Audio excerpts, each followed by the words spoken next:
అండి అందరికి welcome back to my channel. నేను ఈ వీడియోలో మనకి రీసెంట్ గా ఏపీడిఎస్సి సిలబస్ అయితే రిలీజ్ చేశారండి. అందులో మన ఫిజికల్ ఎడ్యుకేషన్ టీచర్స్ సిలబస్ మనం చూసుకున్నట్లయితే న్యూ టాపిక్ అయితే మనకి యాడ్ అయ్యింది. అది ఏంటంటే information technology in physical education. దాని గురించి అయితే మనకి న్యూగా యాడ్ అయ్యింది. ఆ టాపిక్ గురించి అయితే నేను మీకు ఎక్స్ప్లెయిన్ చేయాలి అనుకుంటున్నాను. మనకి సిలబస్ లో ఇచ్చిన ప్రకారం లైన్ వైజ్ గా నేను ప్రతి ఒక్క పాయింట్ ను కూడా ప్రతి ఒక్క టాపిక్ ను కూడా నేను మీకు ఎక్స్ప్లెయిన్ చేస్తూ ఆ వీడియోలు అప్లోడ్ చేయాలి అనుకుంటున్నాను. ఖచ్చితంగా మీలో ఎవరూ కూడా దాన్ని మిస్ కాకండి. ఎందుకంటే నేను చెప్పిన ప్రతి టాపిక్ కూడా మీకు చాలా యూస్ఫుల్ అవుతుంది. రేపొద్దున ఆ టాపిక్ కి సంబంధించిన బిట్స్ ఏమైనా మనకి ఇచ్చినట్లయితే ఆ బిట్ అయితే మీరు కంపల్సరిగా పెట్టగలరు. కాబట్టి నేను పెట్టిన ప్రతి వీడియో కూడా మీరు స్కిప్ చేయకుండా చూడండి. ఇప్పుడైతే మనం టాపిక్ లోకి వెళ్ళిపోదాం.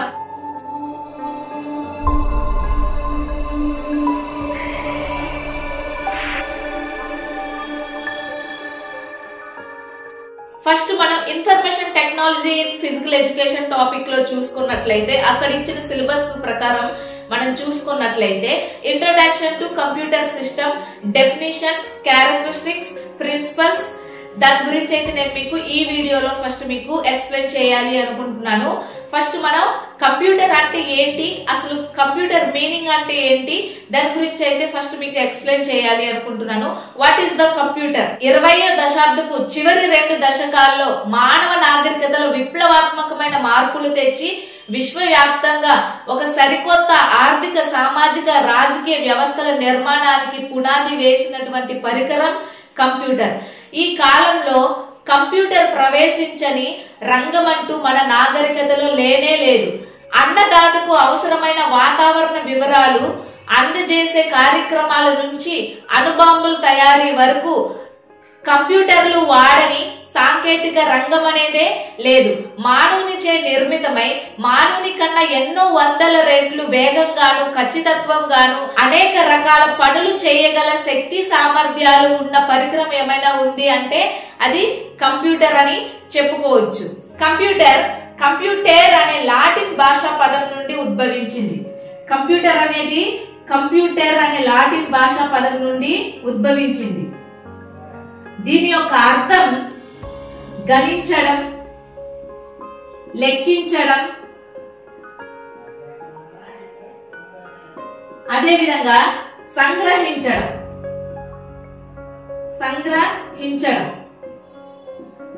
కంప్యూటర్ అనే లాటిన్ భాషా పదం నుండి ఉద్భవించింది. దీని యొక్క అర్థం గణించడం, లెక్కించడం, సంగ్రహించడం అని అర్థం. ఈ కంప్యూటర్ ని 1837వ సంవత్సరంలో ఆంగ్ల గణిత శాస్త్రవేత్త అయినటువంటి చార్లెస్ బాబేజీ, ఎవరండి? చార్లెస్ బాబేజీ. 1837వ సంవత్సరంలో ఆంగ్ల గణిత శాస్త్రవేత్త అయినటువంటి చార్లెస్ బాబేజీ ఈ కంప్యూటర్ ని ప్రవేశపెట్టారు. ఈ చార్లెస్ బాబేజీ దీనికి ఎనలిటికల్ ఇంజన్ అని పేరు పెట్టారు. ఈ చార్లెస్ బాబేజీ కంప్యూటర్ ని ఎనలిటికల్ ఇంజన్ అని పేరు పెట్టారు. 1837వ సంవత్సరంలో ఆంగ్ల గణిత శాస్త్రవేత్త అయినటువంటి చార్లెస్ బాబేజీ కంప్యూటర్ ని కనుగొన్నారు. దీన్ని ఎనలిటికల్ ఇంజన్ అని పేరు పెట్టారు.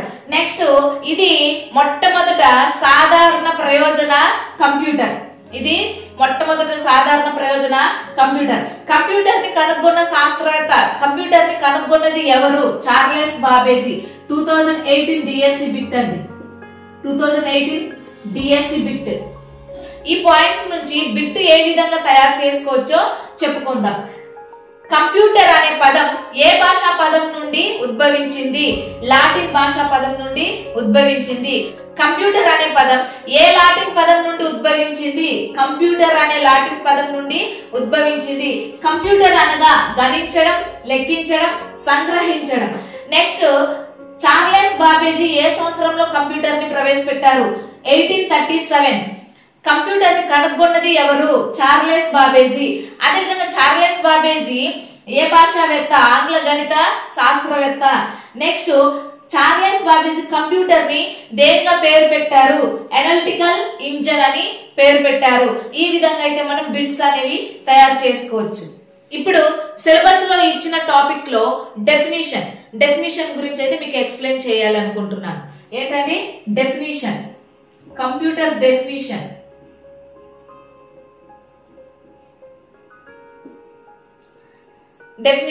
కంప్యూటర్ల వినియోగం ప్రారంభమై అర్ధ శతాబ్దం దాటిన ఇప్పటి వరకు కంప్యూటర్లకి సంబంధించిన నిర్వచనం అనేది సక్రమంగా ఎవరు ఇవ్వలేకపోయారు. దానికి కారణం సాంకేతిక పరిజ్ఞానంలో ఎప్పటికప్పుడు వస్తున్న మార్పులే కాకుండా సరికొత్త పరిజ్ఞాన అభివృద్ధితో పాటు కంప్యూటర్ వినియోగానికి వివిధ రంగాల్లో పెరిగిపోతున్న ఆదరణ అని మనం చెప్పుకోవచ్చు.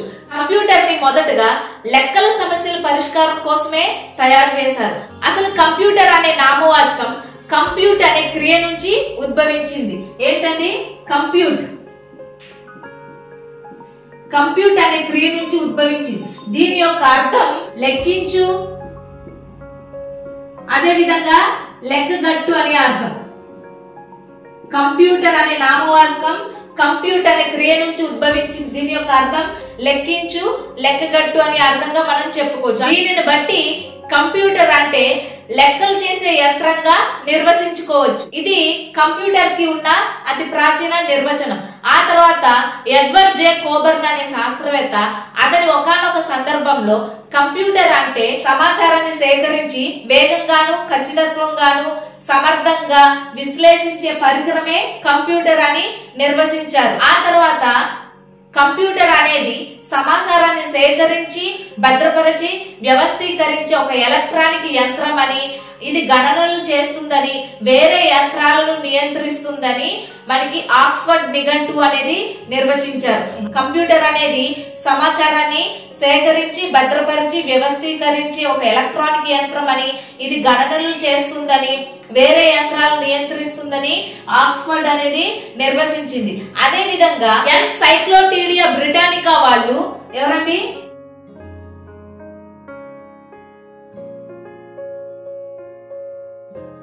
ఎన్సైక్లోపీడియా బ్రిటానికా వాళ్ళ ప్రకారం కంప్యూటర్ అనేది కార్యక్రమీకరించబడిన యంత్రం అని, ఇది దత్తాంశాన్ని స్వీకరిస్తుంది, భద్రపరుస్తుంది, విశ్లేషిస్తుందని నిర్వచించారు. నెక్స్ట్ జోసెఫ్ అబ్రకన్. ఎవరండి? జోసెఫ్ అబ్రకన్. జోసెఫ్ అబ్రకన్ ప్రకారం కంప్యూటర్ అంటే మానవునికి ఊహకందని వివిధ సంక్లిష్టమైన అంశాలను వేగంగాను ఖచ్చితత్వంతోను నెరవేర్చడానికి ఉద్దేశితమైన యంత్రం అని నిర్వచించారు. మానవునికి ఊహకందని వివిధ సంక్లిష్టమైన అంశాలను సేకరించి వేగంగాను ఖచ్చితత్వంతోను నెరవేర్చడానికి ఉద్దేశితమైన యంత్రం అని జోసెఫ్ అబ్రకన్ అనే వ్యక్తి నిర్వచించారు. అయితే సర్వసాధారణంగా కంప్యూటర్ యొక్క నిర్వచనం మనం ఈ విధంగా చెప్పుకోవచ్చు. మనం అందించే సమాచారాన్ని అందుకొని, అంటే ఇన్పుట్ ని అందుకొని అజ్ఞానసారముగా ప్రాసెస్ కి కావాల్సిన రీతిలో ఫలితాలు అంటే అవుట్పుట్ ను అందజేసేటందుకు విద్యుత్ యంత్రమే కంప్యూటర్ అని మనం నిర్వచించుకోవచ్చు. ఈ డెఫినిషన్స్ నుంచి బిట్ ఏ విధంగా తయారు చేసుకోవచ్చో తెలుసుకుందాం. ఎడ్వర్డ్ జే కోబర్న్ అనే శాస్త్రవేత్త ఏ విధంగా నిర్వచించారు? కంప్యూటర్ అనేది వేగంగాను ఖచ్చితత్వంగాను అదే విధంగా సమర్థంగా విశ్లేషించే పరికరం అని నిర్వచించారు. నెక్స్ట్ కంప్యూటర్ కార్యక్రమీకరించబడిన యంత్రం అని ఎవరు నిర్వచించారు? Encyclopaedia Britannica. మానవునికి ఊహకందని వివిధ సంక్లిష్టమైన అంశాలను అదే విధంగా వేగంగాను ఖచ్చితత్వంతో నెరవేర్చడానికి ఉద్దేశితమైన యంత్రం అని ఎవరు నిర్వచించారు? జోసెఫ్ అబ్రకన్. ఇది గణనలు చేస్తుంది, వేరే యంత్రాలను నియంత్రిస్తుంది, సమాచారాన్ని స్వీకరించి భద్రపరిచి వ్యవస్థీకరిస్తుందని ఎవరు నిర్వచించారు? ఆక్స్ఫర్డ్. ఈ విధంగా అయితే డెఫినిషన్స్ నుంచి బిట్ అడిగే అవకాశాలు ఉన్నాయి. ఇప్పుడు మనకి ఇచ్చినటువంటి సిలబస్ లో కంప్యూటర్ టాపిక్ నుంచి సెకండ్ పాయింట్ క్యారెక్టరిస్టిక్స్ అంటే కంప్యూటర్ యొక్క లక్షణాలు. కంప్యూటర్ అవి చేసే పనిని బట్టి దాని యొక్క లక్షణాలు మనం చెప్పుకోవచ్చు. First speed. ఫస్ట్ ఏంటండి? స్పీడ్. కంప్యూటర్ మనం ఏదైతే సమాచారాన్ని అందిస్తామో ఆ సమాచారాన్ని సేకరించి దానికి సరైన సూచనలు అనుసరించి అత్యంత వేగంగా ఫలితాలను ఇస్తుంది. ఒక్కో కంప్యూటర్ ఒక్కో వేగంతో పనిచేస్తుంది. ఒక్కో కంప్యూటర్ ఒక్కో వేగంతో పనిచేస్తుంది. ప్రస్తుతం కంప్యూటర్లు బిలియన్ల కొద్దీ milliseconds, microseconds, nanoseconds, picoseconds వేగంతో పనిచేస్తున్నాయి. అదే విధంగా సాధారణంగా కంప్యూటర్ల వేగం వాటి మైక్రో ప్రాసెస్ సామర్థ్యంపై ఆధారపడి ఉంటుంది. కంప్యూటర్ల వేగాన్ని మిప్స్ ప్రమాణాలతో కొలుస్తారు. కంప్యూటర్ల వేగాన్ని మిప్స్ ప్రమాణాలతో కొలుస్తారు.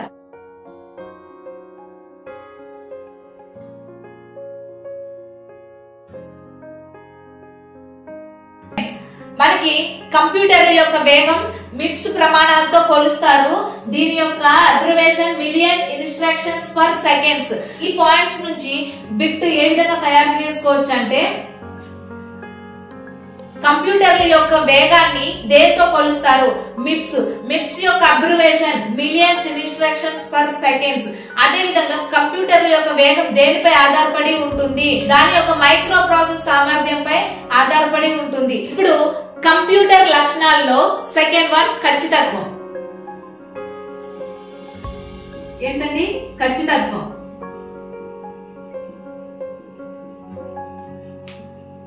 కంప్యూటర్ బిలియన్ల కొద్ది గణనను అతి తక్కువ సమయంలో పూర్తి చేసుకొని 100% ఖచ్చితత్వంతో ఫలితాలను అయితే అందిస్తుంది.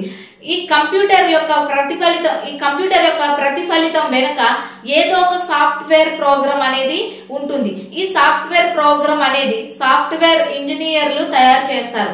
అయితే కంప్యూటర్ మనం అందించే డేటాను బట్టి అది విడుదల చేసే ఫలితాల మీద ఆధారపడి ఉంటాయి. You reap what you save.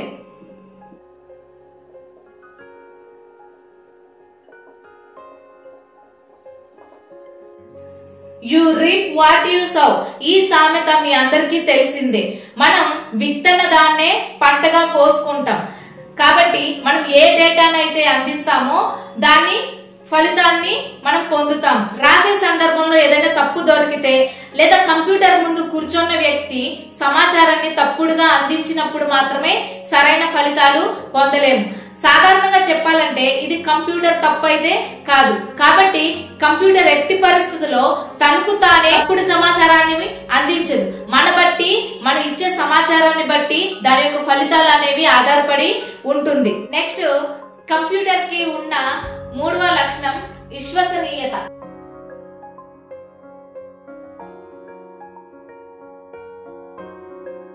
Computer అత్యంత నమ్మకమైనది. ఎందుకంటే ఒకే పనిని ఎన్నిసార్లు చేసినా ఒకే విధమైన ఫలితాలని ఇస్తుంది. నెక్స్ట్ నిల్వ సామర్థ్యం.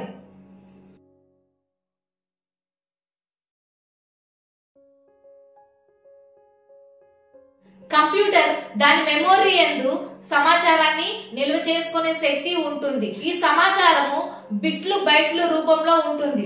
కంప్యూటర్ మెమొరీ పరికరాలుగా సిడి, డివిడి, ర్యాంప్, రోప్, అదే విధంగా hard disk, floppy disk, next pen డ్రైవ్లలో సమాచారాన్ని నిల్వ ఉంచుతారు. సమాచారాన్ని నిల్వ చేసిన సామర్థ్యాన్ని బట్టి మనం ఈ విధంగా తెలుసుకుందాం. 1 ఫైనరీ డిజిట్,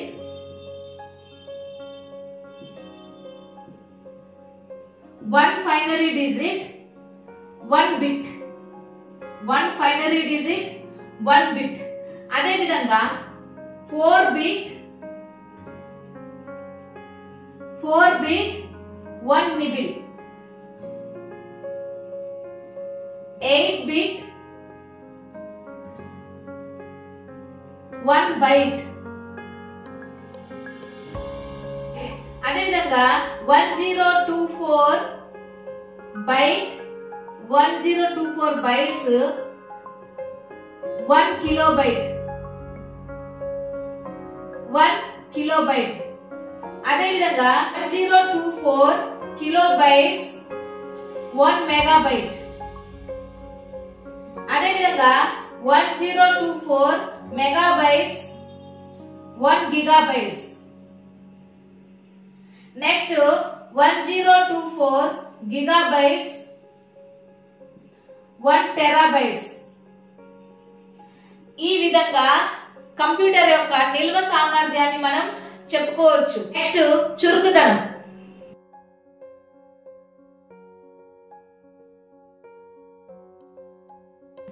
కంప్యూటర్ విరామం లేకుండా, విసుగు లేకుండా ఎంత కాలమైనా పనిచేస్తుంది.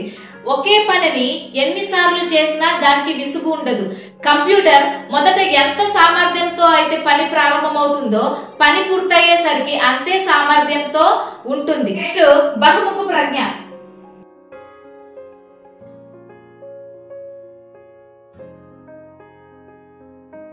కంప్యూటర్ ఎన్ని రకాల అవసరాలైనా ఉపయోగించుకునే అవకాశం ఉంటుంది. అనగా కంప్యూటర్లను రాయడానికి, చదవడానికి, బొమ్మలు గీయడానికి, అదే విధంగా ఇంటర్నెట్ తో అనుసంధానం చేయడానికి, పరిశోధనలు చేయడానికి, క్రీడలు శిక్షణ ఇవ్వడానికి, నెక్స్ట్ ప్రదర్శించడానికి, అనేక రకాల కార్యకలాపాలుగా మనం ఉపయోగించుకోవచ్చు. మల్టీమీడియా సౌకర్యం వచ్చిన తర్వాత కంప్యూటర్లను ఇళ్లలో, ఆఫీసుల్లో, బ్యాంకుల్లో, అదే విధంగా సినిమా హాల్, అంతరిక్షం వరకు విస్తరిస్తుంది. నెక్స్ట్ శాస్త్ర సాంకేతిక పరిజ్ఞానం పెరుగుతున్న కొద్దీ మనకి కంప్యూటర్లు అనేవి వ్యాయామ విద్యలో, క్రీడల్లో, నెక్స్ట్ బ్యాంకుల్లో, వ్యాపారాల్లో, వైద్య రీత్యా, నెక్స్ట్ ఇంజనీరింగ్ రంగాల్లో విరివిగా ఉపయోగిస్తున్నారు. నెక్స్ట్ వినియోగ సౌలభ్యం.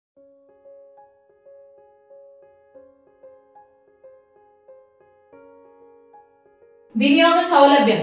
ఈ కంప్యూటర్లు ప్రత్యేక శిక్షణ కలిగిన వాళ్ళు మాత్రమే కాకుండా కొంత ఆంగ్ల పరిజ్ఞానం ఉన్నా కూడా ఎటువంటి ప్రత్యేక శిక్షణ లేకుండా ఉపయోగించుకునే అవకాశం అనేది ఉంది. నెక్స్ట్ సులభమైన నిర్వహణ.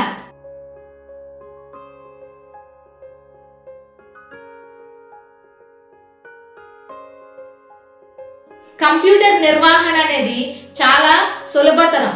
కంప్యూటర్ల కొనుగోలు దగ్గర నుంచి అనేక రకాల సాఫ్ట్వేర్లు పొందుపరుస్తూ మన అవసరాలకు ఉపయోగపడేలా మలుచుకోవడం వరకు అంతా సులభంగానే ఉంటుంది. కంప్యూటర్ వివిధ రకాలైన పరికరాలతో అనుసంధానమై దాన్ని ఉపయోగించుకునే వ్యక్తికి సులభంగా ఉండేలా తయారు చేసింది. నెక్స్ట్ బహుళ రంగ ప్రయోజనం.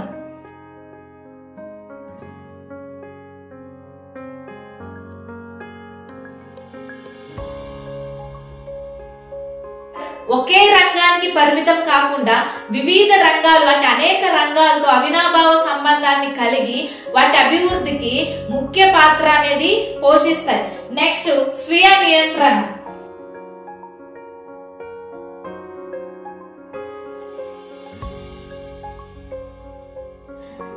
కంప్యూటర్ కి ఉన్న లక్షణాల్లో ఈ స్వీయ నియంత్రణ కూడా ముఖ్య లక్షణం. కంప్యూటర్ లో ఒకసారి సాఫ్ట్వేర్ ప్రోగ్రాంలను ఇన్స్టాల్ చేసి దత్తాంశాన్ని దానికి అనుగుణంగా ఇస్తూ వెళ్తున్నట్లయితే అవి మానవ ప్రమేయం లేకుండా వాటంతటా అవే ఎన్నో ప్రక్రియలను జరిపి విశ్వసనీయమైన, ఖచ్చితమైన ఫలితాలను అందిస్తాయి.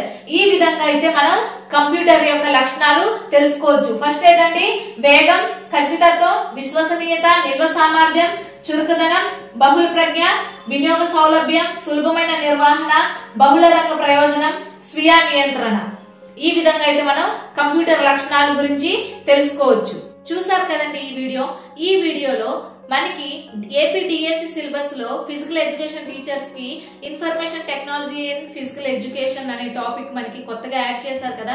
అందులో నుంచి ఇంట్రడక్షన్ టు కంప్యూటర్ సిస్టమ్ లో డెఫినిషన్, క్యారెక్టరిస్టిక్స్ అంటే కంప్యూటర్ యొక్క నిర్వచనం, అలాగే కంప్యూటర్ యొక్క లక్షణాల గురించి అయితే నేను ఈ వీడియోలో ఎక్స్ప్లెయిన్ చేశాను. నేను ఏదైనా తప్పుగా ఎక్స్ప్లెయిన్ చేస్తుంటే నాకు కామెంట్స్ బాక్స్ లో ఖచ్చితంగా కామెంట్ చేయండి. నేను దాన్ని రెక్టిఫై చేసుకుని మళ్ళీ మీకు ఎక్స్ప్లెయిన్ చేసే ప్రయత్నం చేస్తాను. ఈ వీడియో మీకు చాలా యూస్ఫుల్ అవుతుందని అనుకుంటున్నాను. దయచేసి ఈ వీడియోని స్కిప్ చేయకుండా చూడండి, మీకు చాలా యూస్ఫుల్ అవుతుంది. ఈ వీడియో కానీ మీకు నచ్చినట్లయితే లైక్ చేయండి, షేర్ చేయండి. అలాగే మన ఛానల్ ని ఇంకా ఎవరైనా సబ్స్క్రైబ్ చేయకపోయిన వాళ్ళు ఉంటే, అలాగే కొత్తగా చూసే వాళ్ళు ఎవరైనా ఉంటే వెంటనే మన ఛానల్ ని సబ్స్క్రైబ్ చేయండి. ఇంకా ఒక మంచి వీడియోతో మళ్ళీ కలుద్దాం. Thank you so much to all. Bye.